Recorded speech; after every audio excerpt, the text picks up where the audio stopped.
serrurerie Brulot, 1898-1987.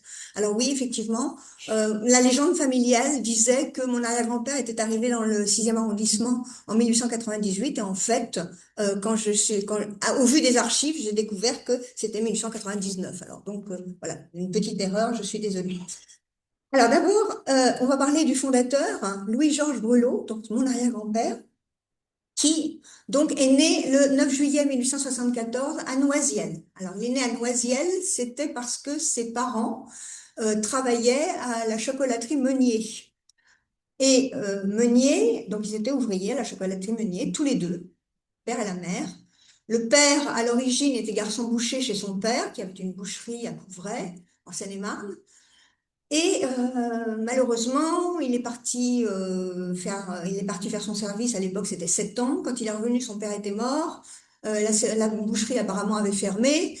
Pendant un petit moment, il a travaillé au chemin de fer de l'Est. Et puis finalement, il a trouvé du travail à la chocolaterie Meunier, où il a fondé sa famille. Voilà, donc je vous ai mis la vue de l'école. Aujourd'hui, c'est l'hôtel de ville, mais c'était les écoles construites par l'industriel Meunier qui avait cette habitude des grands patrons du 19e siècle, qu'on dit tout à fait paternaliste, mais qui permettaient aux ouvriers de vivre dans une cité ouvrière et d'envoyer leurs enfants à l'école. Donc ici, vous avez l'école de garçons où est allé mon arrière-grand-père. Ici, vous avez une maison. Alors, ce n'est pas la sienne. Je n'ai pas pu repérer la sienne, mais c'est une maison d'ouvriers à 2 logements, très corrects, avec chacun 64 mètres carrés, un petit jardin, un grenier, une cave. Donc, c'était décent, pardon. Et puis ici, vous avez une vue de l'usine Meunier. Voilà. Alors, mon arrière-grand-père était le dernier de la fratrie. Il avait 2 sœurs aînées, voilà.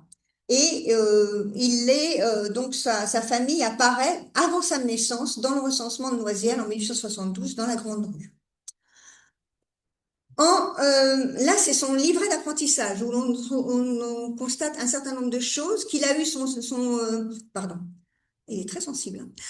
Qu'il a eu, ouais, qu'il a eu son certificat d'études primaires le 31 août 1887, le maire en atteste, et donc il entre en apprentissage le 28 juin, oui, pardon, le 28 juin 1888. Alors, qu'est-ce qu'il fait entre les deux? Ça, je ne sais pas. Il y a peut-être une petite année de battement. Est-ce qu'il travaille à la chocolaterie? J'en sais rien. En tout cas, il entre en apprentissage à Lagny chez Bessin Frères et il y restera jusqu'au 2 novembre 1895, le moment de partir au service militaire. C'est tout ce qui est expliqué. Alors, je ne sais pas si vous voyez bien. Oui, j'ai pas l'habitude de me servir de la. Ouais, c'est le MAD, hein. Voilà, et tout cela est expliqué ici dans le livret d'apprentissage. Voilà, alors il part au service militaire, il va faire qu'un an de service militaire, non pas parce que il est tiré au sort hein, pour faire le service militaire, c'est la loi Fraissinet de 1889 qui s'applique, donc on fait soit un an, soit 3 ans. Normalement, c'est 3 ans. Et là, il va faire qu'un an parce que sa mère est veuve. Son père est mort entre 1892 et 1894. J'ai pas réussi à retrouver l'acte de décès. Voilà. Et puis, quand il rentre du service militaire, alors il va partir à Paris. Et les choses vont vite se précipiter. Le 30 janvier en 1897, on le trouve 23 rue de la Jonquière, dans le 17e, le 19 mars 1897 au 169 rue Legendre, où il va rester assez longtemps, et il travaille à ce moment-là, ça on le savait, alors j'ai fait des recherches pour le préciser, mais on le savait par ses dires, il travaille dans une grande serrurerie, la serrurerie Amet, qui se trouve rue Marcadet. Donc, en fait, toutes les adresses qui sont indiquées là, sont très proches de la rue Marcadet. À pied, il pouvait y aller sans problème. Et il travaille. Alors, la serrurerie Amet est une grande serrurerie. En 1900, on compte 120 employés. Hein, donc, c'est quand même une très grosse entreprise. Il va pas y rester longtemps. Puisque il se marie le 21 août 1897 avec une fille du pays, Jeanne Longuet, qui est couturière, qui est née à Ferrières-en-Brie en 1876. Elle a 20 ans, il en a 23. Elle est fille d'un marchand tailleur originaire d'Amiens, qui probablement est arrivé à Ferrières à cause des Rothschild. Parce que dans la famille, on dit qu'il était très apprécié pour faire les gilets de Monsieur de Rothschild. Voilà, puisque les Rothschild avaient un château à Ferrières-en-Brie. Donc il est marié et puis il continue à travailler un peu. Il habite Boulevard Ney. Il continue à travailler un peu rue Marcadet et puis très vite, le 11 septembre 1899, il achète le fonds de commerce de serrurerie d'Émile Coudray qui est 8 rue des Grands Augustins. Pardon, je devrais faire défiler. Voilà, voilà. Excusez-moi, j'ai oublié de faire défiler mon PowerPoint. Donc ici, vous avez son certificat de bonne conduite comme militaire, au service militaire. Et puis ici, vous avez une photo de lui, mais en 1914. En effet, quand il rentre du service militaire, il est considéré comme réserviste. Il le sera jusqu'en 1922. Donc en 1914, il est mobilisé. Mais comme il est père de 3 enfants et qu'il a déjà une quarantaine d'années, il ne va pas être mobilisé au front, mais il est en usine. Et il travaille la nuit à l'usine et le jour, il fait tourner sa serrurerie. Voilà. Alors, il a aussi, pendant qu'il était à Paris chez Marcadet, à Metz, il a continué des formations. Et ainsi, il a obtenu une médaille en 1897 du syndicat de la serrurerie pour les cours professionnels. Et en 1898 aussi. Voilà. Donc son mariage avec Jeanne, je vous en ai parlé. Donc là, il arrive rue des Grands Augustins dans le 6e arrondissement. Il loue la boutique euh, à compter du 1er avril 1900. Voilà.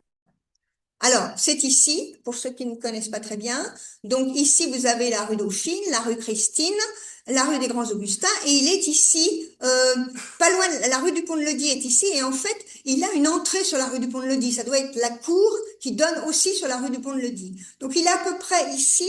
Alors, Christian Chevalier m'a fait connaître 2 photos d'Adjet. Où l'on voit ici boutique à louer, mais on ne sait pas trop si c'est là, ou tout ça, et on voit quand même une clé ici, hein. On voit une clé. Donc, est-ce que c'est avant qu'il ait loué ou est-ce qu'il est déjà en place? Je ne sais pas. En tout cas, ici, c'est un restaurant, un café-restaurant, et qui deviendra le relais Louis XIII. Voilà, on voit encore ici le relais enfin, ce qui deviendra le relais Louis XIII. Et ici, nous avons une vue de compagnons devant la serrurerie de la rue des Grands Augustins. C'est la seule photo que j'ai de la serrurerie de la rue des Grands Augustins. Pardon. Ah. Voilà. Alors là, il y a un personnage qui est important. Ici, je ne sais pas si j'arrive à le montrer. Je ne sais pas pourquoi la souris ne veut pas. Ici, il est là. C'est Henri du Courcial. Alors, Henri du Courcial, vous retenez bien parce qu'on va en reparler. Et ça, c'est un compagnon qu'on va retrouver encore très tardivement sur les photos. Là, il est tout jeune. C'est une photo qui date des années 1928-1930. Pour finir avec les locaux, eh bien, le 1er janvier 1936, la serrurerie va déménager au 1 rue Christine.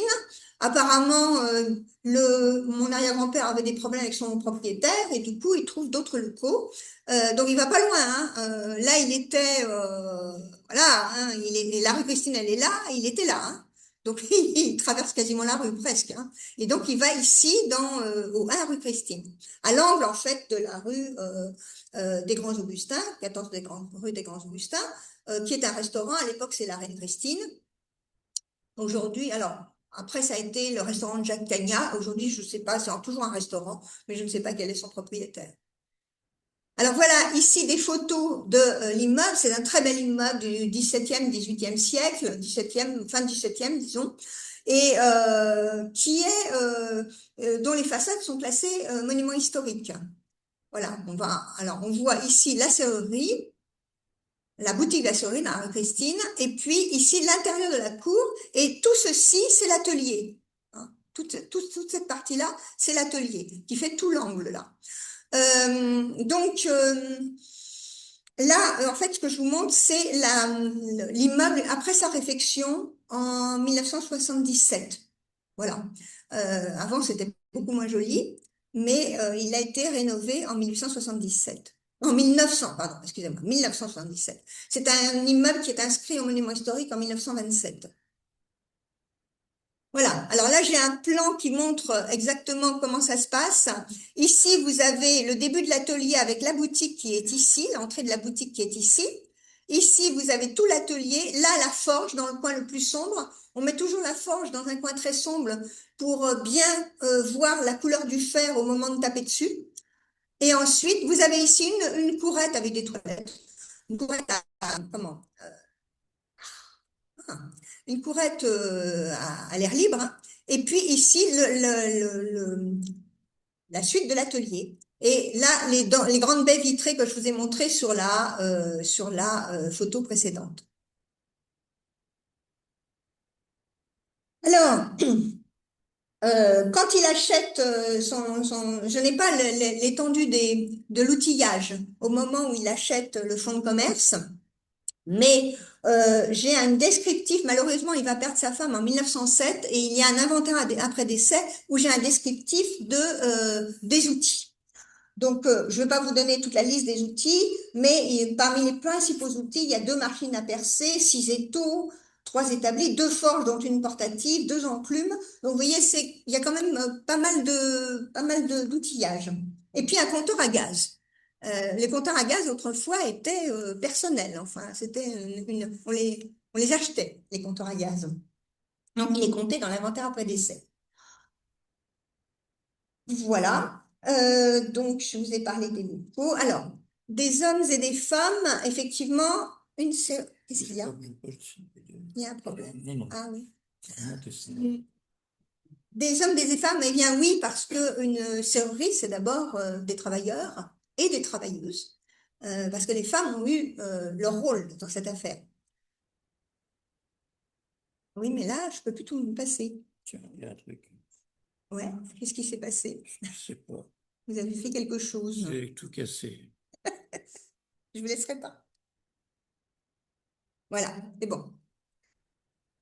Alors, voilà, vous avez la généalogie. Donc, là, ça va marcher? Je sais pas. Non, ça marche. Ici. Voilà. Voilà. Alors, vous avez la généalogie avec, donc, ici, suivez bien les petites flèches vertes, Louis-Georges Hippolyte Brulot, dit Georges, mon arrière-grand-père. Ensuite, son père, son fils, Pierre. Pierre-Louis Hippolyte. Hippolyte, c'est une manie hein, dans la famille. C'est une vraie tradition. Pierre, son fils, et enfin, son petit-fils, Jean-Pierre, mon père, qui est ici présent. Euh, alors, je vous ai dit tout à l'heure, retenez bien le nom d'Henri du Courcial pour vous montrer que c'est vraiment une ambiance familiale. Alors, Henri, au moment où mon arrière-grand-père, il a 3 enfants, il a eu 3 enfants, un fils aîné décédé très, très jeune, le deuxième Pierre et une fille, Georgette. Le jour où il marie Georgette, en 1930, eh bien, il y a vous savez que dans les mariages, on faisait des couples de garçons et de demoiselles d'honneur. Alors, il s'est remarié, en 1922 avec une seconde épouse, et cette épouse, veuve de guerre, a une fille, Yvonne. Donc, il faut trouver à Yvonne un garçon d'honneur. Alors, on invite Henri du Courcial, qui travaille à la serrurerie. Et puis, Henri, il faut trouver une demoiselle d'honneur à Pierre. Alors, Henri invite sa sœur, Suzanne. Et Pierre et Suzanne vont si bien sympathiser qu'ils se marieront 2 ans plus tard, en 1932. Voilà. Donc, alors, c'est très important. Pourquoi? Parce que il faut savoir que dans cette serrurerie, les hommes travaillent très dur, très fort, et les femmes gèrent. Donc, la serrurerie a été gérée par certainement sa première femme, la première femme de mon arrière-grand-père, Jeanne, puis par sa deuxième femme, Anna, qui a aussi élevé ses enfants, puis par Suzanne, donc la femme de Pierre, et enfin par André, ma mère, la femme de Jean-Pierre. Voilà. Oui, mais je peux pas. C'est bien. C'est lequel d'abord? Mais qu'est-ce que vous avez fait? Si vous voulez la mettre au milieu, mais voilà. Voilà. Alors, je vais revenir un petit peu sur la personnalité de, oui, déjà une demi-heure, mais on passe beaucoup de temps sur cet aspect-là parce que c'est important. Je vais revenir un peu sur la personnalité de Georges Boulot, mon arrière-grand-père, Louis-Georges Boulot. Donc, c'était quelqu'un qui a fait beaucoup de choses dans sa vie. Il a été, outre sa serrurerie, il a été administrateur de la Caisse des écoles, il a fait partie du parti radical. Alors, il n'a jamais brigué de mandat, mais il a fait partie du parti radical, devenu parti radical socialiste. Et vous le voyez ici, hein, dans un banquet, parce qu'on faisait beaucoup de banquets, les partis faisaient des banquets. Il a fait du cyclisme aussi. Le voici ici avec son beau-frère. Il a fait de la course cycliste. D'ailleurs, il gagne une course cycliste quand il est encore à Lagny en 1894. Voilà. Et puis, c'est un grand lecteur qui aime l'histoire et ici, ça dira quelque chose aux historiens. Voici un livre qui lui a été offert par Émile Malle sur la fin du paganisme et les plus anciennes basiliques chrétiennes. Et regardez la dédicace d'Émile Malle à Georges Boulot, ferronnier d'art, qui sait à l'occasion se pencher sur les merveilles de l'art religieux. 1951. Et enfin, c'est un bâtisseur. Alors, sa deuxième femme lui a donné en usufruit une maison qu'elle a à Émoncé, qu'elle tient de son premier mari. Et voilà, à Émoncé dans les Yvelines. Voilà la maison telle qu'elle est quand il la prend en charge. Voici ce qu'il va en faire, ce qu'il va en faire. Voilà. Et évidemment, il met une grille et des petits balcons. Peut-être très modeste, mais des petits balcons quand même. Voilà. Donc, c'est vous dire un petit peu le personnage. Alors, le deuxième, Pierre, on ne le voit pas parce qu'il y a le machin là, ben, tant pis, il est là. Et puis, il est aussi là. C'est une des rares photos que j'ai de mon grand-père en train de travailler sur une forge portative avec Jean-Pierre qui est tout jeune ici.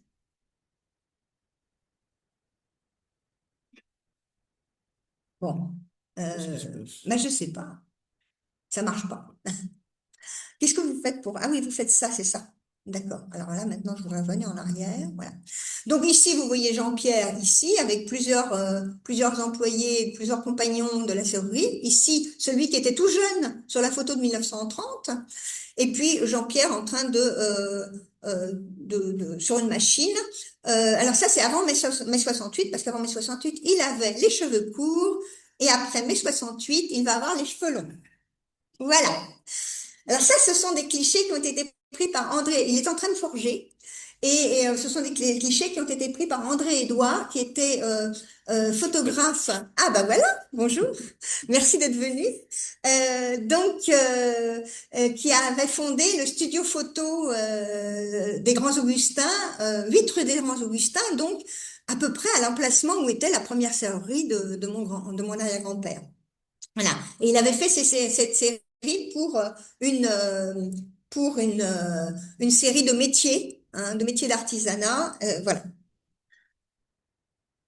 Alors, mon père a eu aussi des médailles, il a continué, il s'est formé aussi, eu aussi un prix de dessin de ferronnerie, donc il a eu une médaille en 1953 et une en 1954. Ouais, ça marche, je sais pas pourquoi. Bon. Et puis mon père a aussi une activité artistique et voici quelques sculptures qu'il a faites en tôle ou en fer. Voilà. Et il a travaillé un peu avec hein, il a travaillé un peu avec le ministère de la Culture, la commission des ateliers d'artistes, le comité de liaison des syndicats d'art graphique et plastique avec le ministère des Affaires culturelles en 1980. Alors, les archives, hélas, je les ai retrouvées dans le grenier, dans un état épouvantable. Voilà. Alors, il y a de tout. Il y a des plans, il y a des dossiers, alors, il y a tous les registres de paye depuis 1940. Il y a toute la comptabilité depuis 1940. C'est quand même une belle documentation. Et puis, il y a surtout ça qui est très, très précieux. C'est ce qu'on appelle les agendas. Les agendas, c'est une sorte de livre. Alors, ça fait à peu près 50 ou 60 centimètres de haut, hein. C'est grand. Et c'est là que le serrurier note au jour le jour tous ses travaux, avec le nom du client, le type de travail qu'il a fait, dans les premiers agendas, on voit aussi le nom du compagnon qui est intervenu et le nombre d'heures qu'il a passé. En fait, ça servait à faire la facturation. Et donc, j'ai toute cette série-là, il y a tous ces agendas, un par an, de 1939 à 1987. Alors, ils sont en très bon état. Et voilà à quoi ça ressemble à l'intérieur. Alors, très intéressant, vous voyez, c'est barré. Et quand j'ai fait ma thèse sur les serruriers, parce que j'ai fait une thèse sur les maîtres serruriers parisiens au XVIIIe siècle, j'ai trouvé aux archives de Paris des petits, alors c'était des petits fascicules, mais c'était la même chose. Le serrurier marquait au fur et à mesure ses travaux, et je voyais que c'était barré. Et en fait, pourquoi c'est barré? Eh ben, c'est barré quand on a fait la facture. Voilà. Donc là, je ne sais pas si vous voyez, mais il y a Yves Montand, là, on en reparlera. Alors, l'entreprise est restée, je ne veux pas être très longue là-dessus parce que c'est assez compliqué. L'histoire de l'entreprise elle-même, c'est une entreprise individuelle au départ. C'est l'entreprise Georges Boulot. Voilà, vous voyez ici une des premières cartes de visite de Georges Boulot. Une en-tête, une facture en tête. Et je n'ai pas, alors il y en a très peu de cette époque-là, mais celle-là a été conservée parce que c'est celle de Madame Ducourcial, voilà, la mère d'Henri et de Suzanne. Et donc elle date de 1928, c'est-à-dire que c'est bien avant, probablement quand Henri était déjà compagnon à la serrurerie, mais bien avant le mariage de Pierre et de Suzanne. Voilà. Et puis, on va passer à la SARL familiale, donc en 1941. En 1941 seulement, ça devient la société père et fils, société Boulot père et fils, donc sous forme de SARL. Je vous donne pas tous les détails, je donnerai dans l'article avec le nombre de parts, etc. Et puis enfin, alors, ça continue à être, mon grand-père Pierre décède en 1967, ça continue père et fils, puisque désormais ce n'est plus Georges et Pierre, mais Pierre et Jean-Pierre, et mon grand-père, pardon, mon arrière-grand-père est mort en 1967, et mon grand-père meurt en 1969, et là ça devient la société la serrurerie Boulot tout court. Et voilà les dernières, là, la dernière carte de visite et ici les dernières en-têtes de facture. Alors les travaux sont très variés. Les travaux sont très variés et ça aussi, ça m'a rappelé le XVIIIe siècle. Parce qu'en fait, dans ma thèse, je dis que euh, on découvre à travers les documents la diversité du travail du serrurier. Consolider l'impérial du lit, un anneau, fabriquer un anneau pour le collier du chien, réparer la queue de la poêle qui est brisée, installer des sonnettes. Le serrurier est là pour réparer et s'occuper de tout ce qui peut être en fer parmi les objets de la vie quotidienne. En somme, c'est l'artisan du fer par excellence et tel qui a façonné une rampe magnifique ne répugne pas à poser des targettes. Il n'y a pas au XVIIIe siècle de ferronniers d'art comme aujourd'hui. Il n'y a que de simples artisans qui savent se surpasser à l'occasion. Eh bien, c'est exactement ça. La serrurerie Brûlot, c'est ça. C'est-à-dire, effectivement, du fer forgé, certes, c'est de la ferronnerie d'art, mais aussi du travail très, très simple. Voilà. Parce qu'il faut bien vivre aussi, hein, bien sûr. Alors, des grilles, on va revoir tout ça, hein. Voilà. Là, c'est un travail emblématique puisque mon arrière-grand-père, la photo est très mauvaise parce que c'est encadré sous verre. Et j'ai pas voulu démonter le sous verre parce que c'était tel qu'on l'a trouvé dans la serrurerie. Il était dans le bureau de la serrurerie, là où on recevait les clients, au-dessus de la porte. Voilà. Et c'est une grille qui a été faite autour de la statue de Jeanne d'Arc sur la place Saint-Augustin. Euh, voilà, place Saint-Augustin, que je vous dise pas de bêtises, je sais plus où c'est, dans le 8e arrondissement, pardon. Et il dit qu'il l'a faite en 1911. Vous voyez la grille ici, toute cette grille. Ça devait être un gros travail. Et bah, j'ai pas encore retrouvé dans les archives publiques, mais normalement, c'est une commande publique. Normalement, je devrais arriver à retrouver. Alors, des grilles, il y en a toutes sortes, hein, des grilles toutes simples comme celle-ci. Celle-ci, elle est rue Dauphine, c'est une grille à l'intérieur d'un immeuble, cet immeuble ayant abrité Léo Ferré dans les étages. Le 77 rue des Grands Augustins, Ici, on a sécurisé la loge de la concierge au 5 rue des Grands Augustins. Et puis, on fait aussi des portes blindées. Alors, les années 70-80, c'est la grande période des cambriolages à Paris. Donc, mon père a beaucoup fait de portes blindées. Des grilles pour le restaurant, le voisin, Jacques Cagnat, par exemple. 14 rue des Grands Augustins. Une grille d'imposte. Mon père ne sait plus pourquoi. C'était une boîte de nuit qui se trouvait peut-être rue Guénégaud. Euh, une grille industrielle, alors oui aussi, hein. Ça c'est pas fabriqué par le serrurier, ça s'achète tout fait, et puis on l'adapte et on la pose. Donc c'est juste de la pose. Euh, alors ça c'est intéressant, une affaire assez amusante. C'est une grille défensive hein, qu'on appelle un hérisson. Vous savez, ça empêche de passer d'une fenêtre à l'autre. Hein, parce que les cambrioleurs aiment bien ça, faire de l'escalade et de passer d'une fenêtre à l'autre. Donc on met des hérissons. Et voilà le dessin de l'architecte, Boubard, et voilà le résultat une fois posé. Alors, c'est au 18 rue Séguier, c'est ce qu'on appelle l'hôtel d'Aguesseau, et cet hôtel est classé monument historique, en tout cas ses façades ont été classées monument historique, et je ne sais pas si vous vous souvenez de l'affaire Nyssen. Françoise Nyssen, à l'époque où elle est ministre de la Culture, de mai 2017 à octobre 2018, eh bien, elle a acquis, bien avant, elle avait acquis l'hôtel d'Aguesseau pour y installer les éditions Actes Sud. Et il y a eu toute une histoire parce qu'elle a fait faire beaucoup de travaux sans demander l'autorisation de l'architecte des monuments historiques. Et ça a fait un scandale parce qu'elle est quand même ministre de la Culture. Ben, vous voyez, là, bien avant elle, on avait installé un hérisson sans demander la permission de qui que ce soit. Voilà.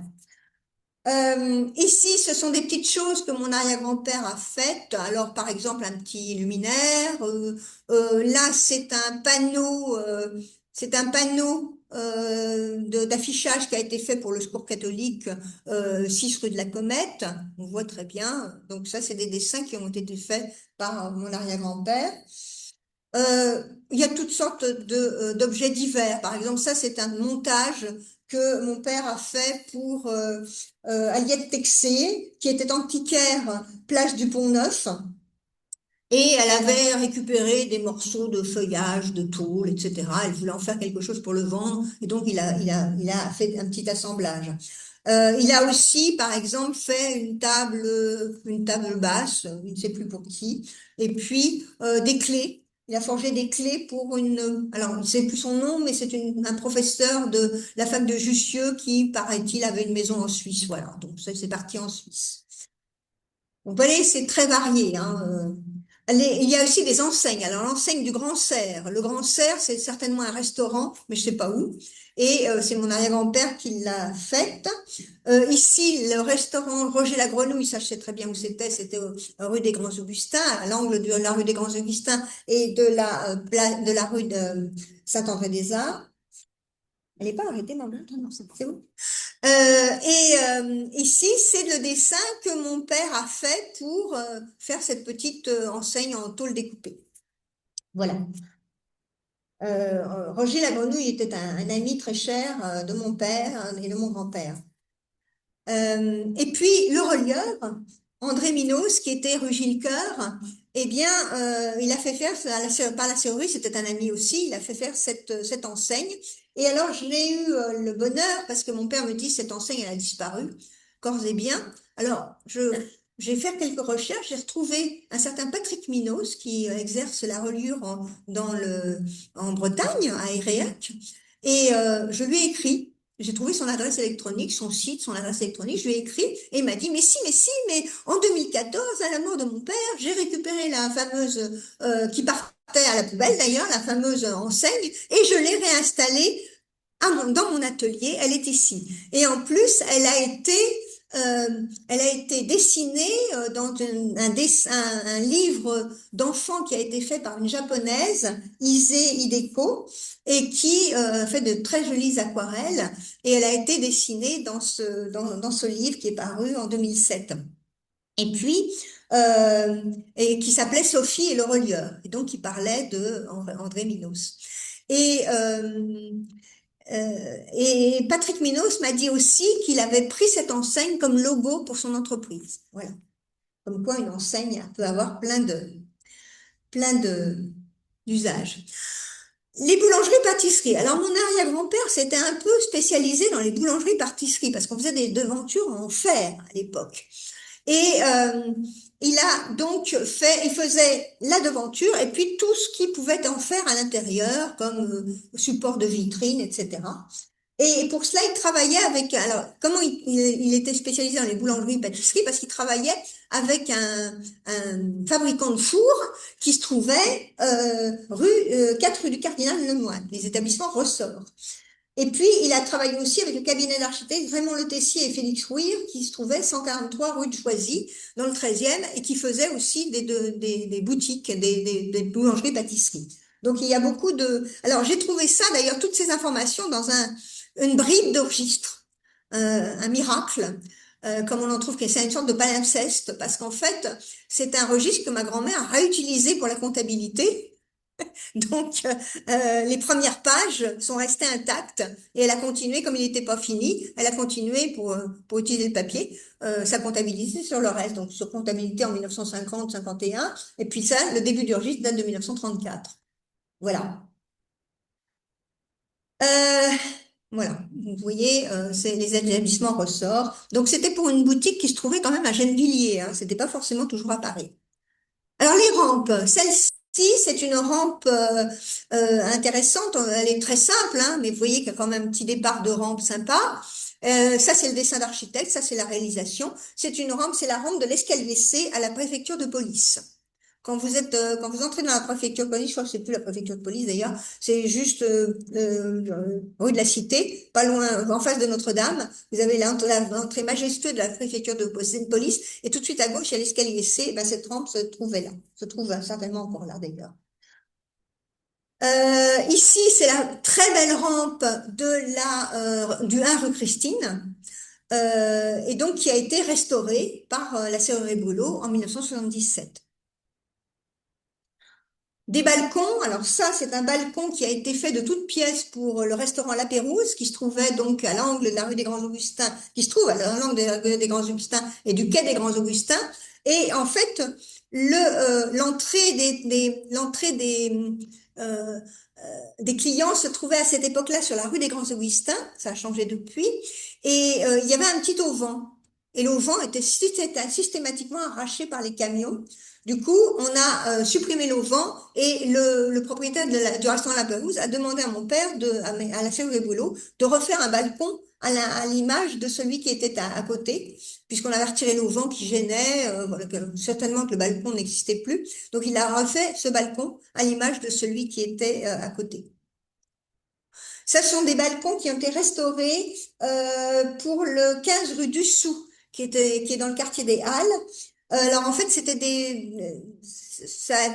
un immeuble où il y avait des commerces, des entreprises, et les entreprises avaient mis des tôles devant les balcons et pour mettre leur nom. Et du coup, le balcon avait été très endommagé par la pluie, la poussière, etc. Donc, il a fallu complètement décaper ces balcons, les remettre en état, réparer les parties cassées, etc. Alors, autre sentier emblématique, la basilique Saint-Denis. Alors, la basilique Saint-Denis, quelques travaux qui ont été réalisés avec la houlette de Jules Formigé, qui est un architecte de renom. Et voici ici, donc ça c'est dans le livre de Jules Formigé sur la basilique Saint-Denis, c'est donc le portail le portail sud du transept. Et donc ici vous voyez comment était la porte. Et voici ce qu'elle est devenue. Donc ça c'est la porte restaurée. Alors qu'est-ce qu'a fait la serrurerie? Eh bien la serrurerie a fait par exemple les marteaux de porte. Vous voyez ici, il y a ici un marteau de porte, et donc je vous l'ai mis en gros. Voici ici le genre de bordereau de prix. On voit qu'ici, il y a des forts de lys forgés. Il y a 167 pièces hein, qui ont été faites. Et voici le dessin de mon père et ce qui a été fait sur la porte, la fameuse porte. Alors, Jules Formigé avait demandé à ce qu'on s'inspire de la Sainte-Chapelle. Du coup, mon père était allé faire ce dessin à la Sainte-Chapelle et il avait fait la fleur de lys de Saint-Louis et puis le château de Blanche de Castille. Alors, bah, Blanche de Castille, elle n'a pas grand-chose à faire à Saint-Denis, mais l'architecte a dit que c'était très bien, il a gardé le château. Et évidemment, de l'autre côté de la porte, il y a toutes les ferrures, tout ce que vous voyez ici, toutes les ferrures qui ont été faites également par la serrurerie. Alors ici, par exemple, et voilà le verrou qui fermait la porte et donc qui a été également fabriqué par la serrurerie. Ça, c'est aussi un dessin de mon père qui, paraît-il, a été retouché par l'architecte. Alors, autre travail intéressant, André de Sambucy de Sorgues est un kinésithérapeute pionnier des thérapies manuelles qui a été aussi pionnier de la médecine sportive, qui a fondé l'école de kinésithérapie rue de Lancry et qui est devenu depuis le Centre européen d'enseignement en rééducation et réadaptation fonctionnelle qui existe toujours. Et ce monsieur de Sambucy était quelqu'un de très inventif et il voulait des machines pour faire travailler ses patients et du coup, il a confié ce travail à la sœur Riboulot. Il a fait quelques croquis, puis après, il a fallu refaire les dessins en grand et puis faire fabriquer les machines. Donc, vous voyez, ce sont des instruments de torture. Voilà. Alors là, on le voit, hein, il est là, hein, Monsieur de Sambucy, il est là, il est en train de faire une démonstration. Il a fait beaucoup de livres. Voilà, il donne, hein. Il était sportif. Et puis, il a offert un livre. Alors, il était spécialiste des vertèbres, hein, des problèmes de vertèbres. Donc, il a offert ce livre et il l'a dédicacé, voilà, à messieurs Brulot qui m'ont aidé à réaliser plusieurs inventions. Souvenir amical d'un mauvais serrurier, mais qui aime le faire. Et il signe Sambucy. Et je vais terminer par les grands chantiers. Oulala, oui. Alors, les grands chantiers administratif, donc le palais de justice. Le palais de justice, la sœur Boulot a été serrurier du palais de justice pendant 35 ans, environ de 1950 à 1985. Et puis après, de 85 à 87 jusqu'à la fermeture, ça a été encore la cour d'appel. Voilà, donc là j'ai pris le parquet, le renforcement du plancher des anciennes archives du parquet, et puis ici un luminaire qui a été déposé et restauré, qui se trouve juste devant l'entrée de la conciergerie. Et puis du côté de la rue de Harlay, l'entrée des Assises, avec toutes les fenêtres là ont été refaites par la serrurerie Brulot. Vous voyez ici donc, les laissez-passer dont on avait besoin, évidemment, ça c'est celui de Pierre et ça celui de Jean-Pierre, pour aller dans le palais de justice et dans la cour d'appel. Donc là, un relevé de maîtreurs qui indique un peu, donc les maîtreurs faisaient les mémoires, hein, les évaluations pour préparer les dossiers pour l'administration. Donc vous voyez un petit peu tout ce que... Il y avait aussi les hôpitaux, l'hôpital Boussicot, l'hôpital Bichat, le Kremlin-Bicêtre, il y a eu les nouvelles galeries aussi. Enfin, il y a une quantité de clients. Alors, j'ai pas de document dessus, mais la COG a beaucoup travaillé aussi pour ce qu'on appelait les PTT, les postes, télégraphes et téléphones, depuis au moins 1940, hein, et jusqu'en 1900, à peu près 1977. Voilà. Alors, on va terminer par les clients, une clientèle célèbre, des hommes politiques, des artistes, des femmes et hommes de scène, des gens de lettres, on va y aller assez vite. Voilà, Claude Chesson, par exemple, qui a été, à l'époque où il était commissaire européen. Voilà. Alors, mon père a eu l'idée de photocopier les chèques. Euh, et ce ne sont pas les originaux, évidemment, les chèques ont été encaissés quand même, hein. Mais voilà. Donc, il y a Louis Jox et son père, et son fils, Pierre Jox, tous deux qui ont été ministres. Je vous passe les détails, vous savez, les carrières importantes de ces deux hommes. Et puis, il a travaillé aussi pour Mitterrand, et puis pour Roland Dumas, quand ils étaient rue de Bièvre. Mais là, je crois qu'il m'a dit qu'il n'avait pas fait la facture parce que c'était des bricoles. Alors, vous voyez ici un des fameux agendas, celui qui date de 1939, et vous voyez ici, par exemple, voilà, Picasso. Picasso avait son atelier 7 rue des Grands Augustins, il y est resté de 1937 à 1955, et il a donc fait travailler la serrurerie Boulot pour des aménagements de son atelier. Et la Sœuré a travaillé aussi pour Dora Maar, qui est la muse, qui a été longtemps la muse de Picasso. Et voilà une facture adressée à Dora Maar, rue de 6 rue de Savoie. Il a travaillé également pour Ida Chagall, la fille de Chagall. Euh, on a travaillé beaucoup, la Sœuré a travaillé beaucoup pour Yves Montand et Simone Signoret. Alors, c'était pas eux qui signaient les chèques, hein, c'était leur secrétaire. Oui. Euh, Bob Castella, hein, c'est ça, Bob Castella. Et puis, Simone Valère et Jean de Sailly, qui ont été un couple de comédiens célèbres dans les années 70-80, hein, voilà. Et alors là, il y a quelque chose d'un petit peu amusant, parce que vous voyez, là, on rappelle, alors vous savez, l'administration, c'est des gros chantiers, ça paye en retard, mais ça paye. Par contre, les particuliers, il faut leur courir après pour qu'ils payent. Alors, là, il y a eu un premier appel téléphoné le 15 juillet 1977. Ensuite, le 18 octobre, la facture date de février 77. Hein. Donc, bon, alors Simone Valère, elle ne paye toujours pas. Alors, on dit qu'on va lui dire, etc. Et puis finalement, c'est Jean Dessailly qui fait le chèque. Agostini, Philippe Agostini, qui était à ce moment-là le mari Odette Joyeux, qui est la mère, c'est comédienne, actrice célèbre également, qui est la mère de Claude Brasseur, qu'on ne voit pas très bien, mais ça c'est Claude Brasseur, un chèque de Claude Brasseur. Et puis Jean-Paul Belmondo, qui habitait rue de Savoie, là c'est probablement pas son écriture, ce soit celle de sa femme, qui gérait d'habitude. Et puis enfin, Maurice Vander. Alors Maurice Vander, moins connu, mais vous voyez qu'ici, on voit, il a sa photo sur son chéquier, c'est rare. Et Maurice Vander était en fait un pianiste de jazz qui a beaucoup travaillé avec Claude Nougaro. Voilà.